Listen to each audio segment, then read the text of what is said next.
The difficulty with controlling weeds in vegetables is that we don't have the same chemical control options that row crop growers have. We don't have as many herbicides, and there's also a greater demand for organic produce in vegetables versus, say, just soybeans and corn. So we look at trying to optimize cultural practices for suppressing weeds using cover crops in the fall. So planting cereal rye, a very good cover crop for weed suppression. We're looking at some no-till practices where we'll crimp or roll the rye and transplant into the residue.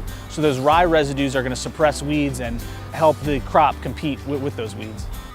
The best thing about working here is being able to collaborate with the geneticists. There's tons of germplasm, tons of different varieties we can test for competition, abiotic stress, herbicide tolerance. I work with the sweet potato breeder a lot and try and select for germplasm that is the sweet potato varieties that are more competitive versus weeds. Most of the conventional sweet potato varieties on the market have a creeping type growth habit. So we've selected for varieties that have a bunch type growth habit. It's more upright, it's more comprehensive in its canopy coverage, and it also doesn't grow into the row middles more, which means you can cultivate into the season longer or use a hooded herbicide sprayer longer in the season.